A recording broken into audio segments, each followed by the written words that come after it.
हरिओम। नमस्कार मित्रों, आपने रामायण के युद्ध में राम जी का व रावण का युद्ध तो देखा ही होगा, जिसमें राम और रावण का युद्ध बहुत ही भयानक रूप से हुआ था, जिसमें राम जी के बार बार तीर चलाने पर रावण का सिर कट रहा था मगर नष्ट नहीं हो रहा था। जब जब राम जी तीर चलाते थे तो रावण का सिर कटता था, मगर रावण जब जब राम जी के सिर को तीर चलाता तो वह तीर राम जी को छूकर वापस रावण को लौट आता।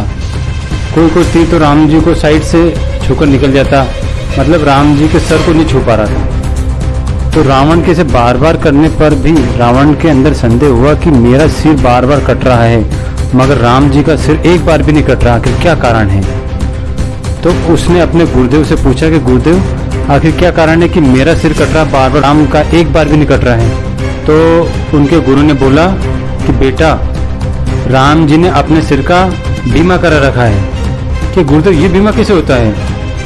कि बेटा, राम जी ने अपने सिर का बीमा करा रखा है कि प्रातः काल उठ के रघुनाथा, मात पिता गुरु नावई माता।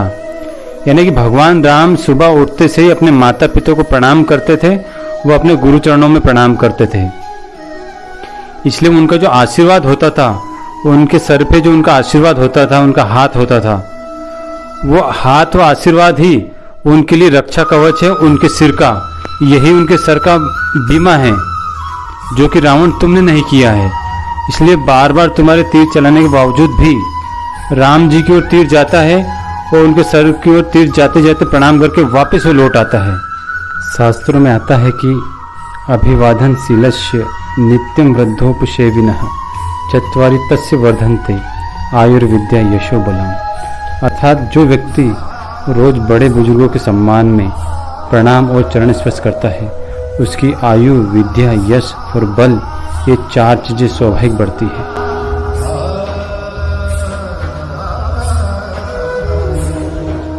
आप जब भी किसी भी स्कूल में कार्यक्रम करने जाएं या आपका वक्तव्य हो स्टेज पर या कोई फंक्शन चल रहा हो, मातृ पूजन कार्यक्रम, ये वाली जो मैंने बात बता रहा हूँ ये आप अवश्य बताएं। ये छोटी सी बात बहुत सारा काम कर जाएगी, बच्चों के जीवन में एक नए संस्कार दे जाएगी कि जो आज हम अपनी संस्कृति को भूलते जा रहे हैं, माता पिता के सम्मान व गुरु चरणों से हम दूर होते जा रहे हैं, वो संस्कृति को फिर से पुनर्जीवित करेगी और हम फिर से अपनी संस्कृति को लौटेंगे।